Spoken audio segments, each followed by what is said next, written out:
తులారాశి వారికి రాబోయే 6 నెలలలో వివాహ యోగము, ఉద్యోగ యోగము, ధన యోగము ఏర్పడబోతున్నది అనడంలో ఎలాంటి అతిశయోక్తి లేదు. ఇది మీరు నమ్మాలి. మీ యొక్క గోల్డెన్ టైమ్ స్టార్ట్స్ నౌ, ఇది ఖచ్చితము అనేటువంటి విషయాన్ని గమనించుకోండి. గడిచిన రోజులు మీ అంత దురదృష్టము పాపం ఎవరికి లేదు. 9వ భావంలో గురువు ఉన్నప్పటికీ కూడా మీకు యోగించలేదు. ఎందుకు? ఈ వీడియో చూడండి, నేను చెప్తాను. సో తులారాశి వారు ఎవరైతే ఉన్నారో వారందరికీ కూడా 2024 ఆగస్టు నుండి కూడా చాలా అంటే చాలా తీవ్రమైనటువంటి పరిణామాలను ఎదుర్కొన్నారు. అది 1, 2, 3 అని కాదు. అది ప్రదేశ మార్పుల, స్థానచలనాల, భార్యాభర్తలలో గొడవల, లేదా ఆస్తి తగాదాల, అనారోగ్య సమస్యల, కాలుకో చేతికో దెబ్బ తాకడమా, ఏలు విరగడమా. ఆ విరిగిందే వేరు, కానీ 6 నెలలు బాధపడు.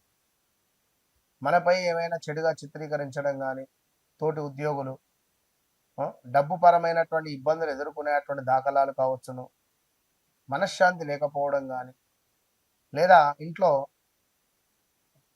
ఒంటరిగా ఫీల్ అవ్వడం కానీ, మంచి చేయబోతే చెడు ఏర్పడడం కానీ, ఇలాంటివి. సో ఉద్యోగంలో ప్రతిభకు గుర్తింపు లభించబోతున్నది. పదోన్నతి లేదా కొత్త బాధ్యతలు వచ్చేటువంటి అవకాశాలు ఉన్నాయి. నిరుద్యోగులకు మంచి అవకాశాలు లభించేటువంటి పరిస్థితి ఉంది. తులారాశి వారికి వ్యాపారస్తులకు కొత్త ఒప్పందాలు, భాగస్వామ్యాల ద్వారా మంచి లాభాలు రాబోతున్నాయి. ఆదాయ వృద్ధి కనిపిస్తుంది. నిలిచిపోయినటువంటి ధనము చేతికి వచ్చేటువంటి అవకాశం ఉంది. గృహ నిర్మాణ యోగం ఏర్పడబోతూ ఉన్నది. భూమి, ఇల్లు, వాహన సంబంధించిన శుభవార్తలు వినవచ్చును. పెట్టుబడుల విషయంలో మంచి అవకాశాలు కనిపిస్తున్నాయి. వివాహ యత్నాలు చేస్తున్న వారికి అనుకూల కాలం అని చెప్పుకోవచ్చును. దాంపత్య జీవితంలో సాన్నిహిత్యం పెరగబోతున్నది. కుటుంబంలో శుభకార్యాలు జరిగేటువంటి సూచనలు ఉన్నాయి. సంతానము విషయంలో ఆనందకరమైనటువంటి వార్తలు వినవచ్చును. సమాజంలో మీ పేరు ప్రతిష్టలు పెరుగుతాయి. ప్రముఖ వ్యక్తులతో పరిచయాలు ఏర్పడవచ్చును. మీరు చేసినటువంటి పనులకు ప్రశంసలు అందుతున్నాయి. ఎందుకంటే 2017లో కూడా చాలా బ్యాడ్ ఈవెంట్స్ ఉన్నాయి. 17, 18లో కూడా 16, 17, 18 కానీ, 17, 18 కానీ చాలా అంటే చాలా ఇబ్బందులు ఫేస్ చేశారు. 1, 2 అని కాదు. సో మీరు ఎందుకంటే అందరితో ప్రేమగా మాట్లాడతారు, అందరూ కావాలనుకుంటారు, ఫ్రెండ్లీగా ఉంటారు. కాకుంటే ఏమిటంటే కొంత ఏమైనా అన్యాయం జరిగితే మాత్రం తట్టుకోలేరు.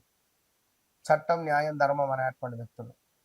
సో ఇతరుల మాటలను వెంటనే నమ్మడం వల్ల ఇబ్బందులు కూడా ఎదుర్కొంటారు. ఇక స్నేహితులు లేదా బంధువులతో చిన్న చిన్న అపార్థాలు వచ్చే పరిస్థితి ఉంది. గతంలో 2022లో కూడా, 22, 23లో కూడా చాలా ఇబ్బందులు ఎదుర్కొన్నారు. మనీ లాస్ కానీ, ఆన్లైన్లో డబ్బులు పెట్టి మోసపోవడం కానీ, 25లో, 22, 23లో విలాసవంతమైనటువంటి వస్తువులపై అధికమైనటువంటి ఖర్చులు చేయవద్దు. రాబోయే 6 నెలలలో ఆర్థిక నిర్ణయాలలో తొందరపడవద్దు. నడుము, కిడ్నీలు, చర్మ సంబంధిత సమస్యలపై శ్రద్ధ అవసరం. పని ఒత్తిడి వల్ల అలసట పెరిగేటువంటి పరిస్థితి ఉంది. ఒకే విషయంపై ఎక్కువసేపు ఆలోచించడం ద్వారా కొన్ని అవకాశాలు మీకు మిస్ అవుతాయి, ఆలస్యం అవుతాయి. ధైర్యంగా నిర్ణయాలు తీసుకోవడం మంచిది. శుక్రవారం రోజున మహాలక్ష్మి అమ్మవారిని కొలవండి. ఓం శ్రీ మహాలక్ష్మి నమః, ఓం శ్రీ మహాలక్ష్మి నమః అనే మంత్ర సాధన చేయండి.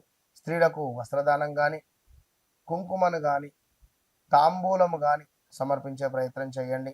6 నెలలలో రాబోయే July, August, September, October, November, డిసెంబర్లో ఈ 6 నెలలలో వివాహము, భాగస్వామ్య లేదా ఆర్థిక రంగానికి సంబంధించిన ఒక ముఖ్యమైనటువంటి అవకాశాలు మీకు రాబోతున్నాయి.